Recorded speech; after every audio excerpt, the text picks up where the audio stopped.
we have rented this awesome podcast recording booth in the lobby of the Digital Asset Summit. Don't give away all of our secrets. At the time of this recording, Trump had an announcement. There was a pre-recording of him coming on and just acknowledging us in the crypto space. We're little people to him, I'm sure, but at least he acknowledged us. We exist in his eyes, and so that was heartwarming to see. It's fine, I think everyone would have preferred at least, a live appearance or a live stream, but we'll take it. We'll take it. We'll take what we can get. But I will say that this is probably one of the more of a brighter areas in the realm of cryptocurrency, because here it's mostly institutions, it's mostly B2B. And to be honest, I mean, I think when you look back at previous cycles, that's really where things get interesting. When you look at previous cycle MicroStrategy, he started buying Bitcoin, and then that was the catalyst for everything else that unfolded. And so if you can argue that the ETF approval, it was that catalyst. Yep. But if you look at a more micro level, I'm thinking the conversations that are in this building, those are the things that are going to fully unlock what's to come in the future. Yeah, it's definitely different. These are financial institutions. Obviously it's a little bit more buttoned up. I don't have a hoodie on. I have actually a quarter zip here, right? I'm usually in a t-shirt or a hoodie, right? But they're talking. They're not talking about the noise that happens a lot in the crypto industry, right? Meme coins is not in their dictionary, right? And maybe I'm sure they all think about price, but it's more about moving finance onto crypto rails and actually using the technology to make their businesses, their very large businesses, more efficient and cut costs with the efficiency and then low cost of crypto rails. So I think they're very different conversations that are being had here, very important conversations, and I think a lot of it is just blocking out a lot of the noise that we tend to engage with in crypto. We hear a lot about RWAs, which is real world asset tokenization. But when you go inside and you talk to some of the people and you hear about what they're working on, I mean, you're hearing service providers offering credit ratings, right? So they're working with a lot of the institutions that are coming out with their own tokenization, and they're wanting to partner with security firms. They're wanting to partner with different companies to help and support their clients on that tokenization process and providing that credit rating. So these are the kinds of conversations that I know those at home that are maybe kind of on the outside looking in are feeling like, okay, well, how is that impacting my bags, so to speak? But all of this has everything to do together and just the future adoption of crypto. I mean, I'm hearing banks like Emirates NBD, they work with Aquanow to first create a trading platform. So Aquanow onboarded Emirates NBD, which is one of the largest banks in the Middle East, to utilize this crypto trading platform. But now they're also tokenizing gold. So you're going to hear tokenization of real world assets more often, but it's not just a buzzword. These are real things that are happening, and they're all happening here in New York City at the Digital Asset Summit. Yeah, and tokenization of stocks is a big conversation where you first of all, have 24/7 trading of stocks. You've got people who are overseas who cannot get access to shares of AT&T, Tesla, Google, Microsoft. So you just see that these rails really grow, the blockchain rails really grow the markets of these rural assets and increases the access of that, which obviously grows the market values.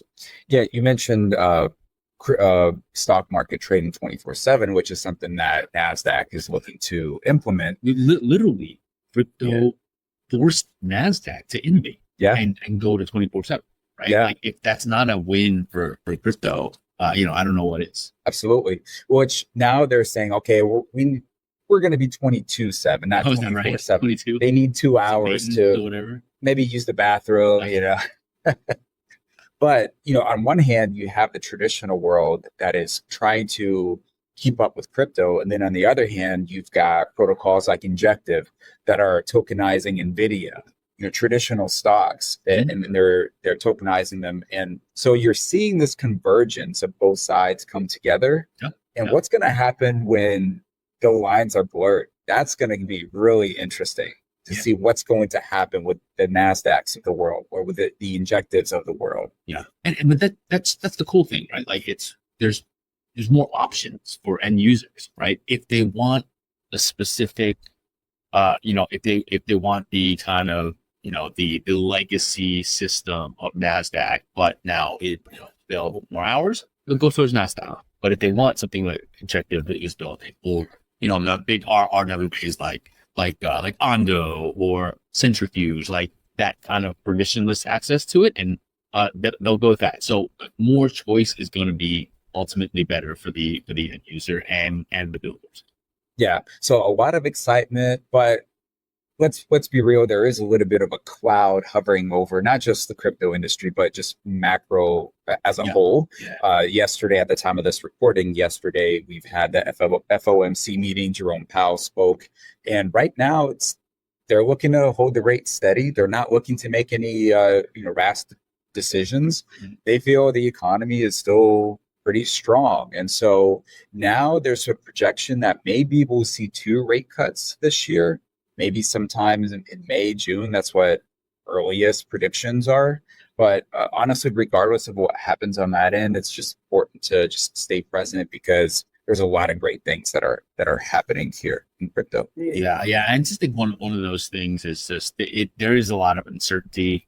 I think they actually downgraded the economics projections a little bit and saw inflation increase a tiny bit. Things are going to get built regardless of the economy, and obviously this impacts all of us on a daily basis.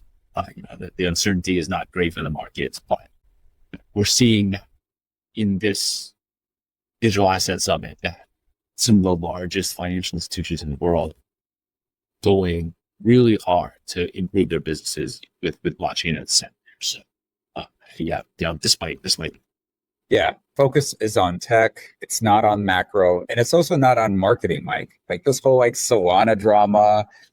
I feel like every week when we talk, there's Solana drama. Last time it was around their governance. That they're voting. Now it's about their marketing. I guarantee you that very few speakers and attendees in this summit care about that, but definitely it's something to talk about. It was weird. To me, the weirdest part is that they took it down. It's and I'll tell you why, because if you're going to make a strong stance on something, if you backpedal, then you're not very confident in who you are. And to me, I much rather respect somebody for just being exactly who they are and know who they are and stick with it, right? And they got a lot of backlash for that ad. And they said, look, we made a mistake, basically, right? Without actually saying that. Yeah, I just think it was really unnecessary, right? Like, look, something like this, trying to really take advantage of the zeitgeist and the trends are usually done by a company or an entity that needs to is dying and needs to get on someone's radar and needs to be heard to stay alive. It's kind of like a Hail Mary. I put it to this, Solana threw a Hail Mary when they needed 1 yard to get the first egg. Everyone was talking about Solana in some form of fashion, right? There was they actually, because we've talked about Solana a lot, like you said, they didn't need to do something like this. They didn't need to punch down like this. They were clearly catering to 1 or 2 people in the White House. So I just don't know why this was at all necessary. And this was, obviously not thought through very, very clearly. But, your point about taking things down, I can see both sides of it. I just, sometimes we come around and be like, all right, I'm not proud of what I did. Yes, like, maybe they just come around. Yes, they put a lot of work into this ad, but in the end, they kind of realized that it was tone deaf, and maybe it should get pulled down. But I do want to see the other side. Like, look, if you believe in something so strongly that you put a lot of time and money and effort in creating this thing, like, you should defend that. I get that part too. So, to me, it seems like, well, first of all, negative publicity is better than no publicity. Maybe if you believe that, a lot, that, as the saying goes, right? Look, they wanted people to talk about it, right? And they definitely have accomplished that.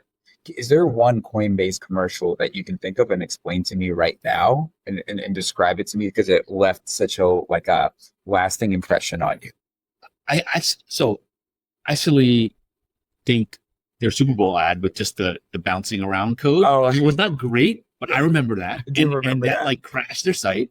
I actually think tweeted is like, I think Coinbase, like, Solana should hire a marketer from Coinbase, because the Coinbase ads, like, if I'm a marketer and like, just, it checks all the boxes of effective marketing to me. Okay. It wasn't like loud, they're not loud and splashy, but like they frame their story really well. And they talk about like just how they are the kind of resetting the system, and just like they're really good storytellers. And technically they are very, they check all the boxes for things like who are you targeting, what's the problem, and how do you communicate that value. But Solana's act did not.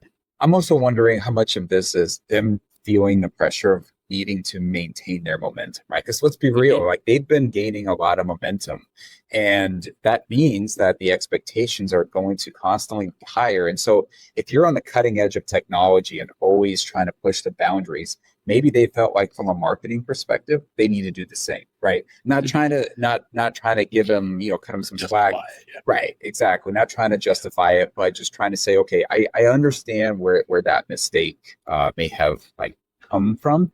And also, I also understand the appeal of wanting to appease what they feel like is majority of the American population when you look at the way that they voted, right? And so I wouldn't say that necessarily accomplished that, but maybe that's kind of what they were going for. Yeah, I don't know. It's just very unnecessary to kind of punch down like that. I think it was just, pretty short-sighted.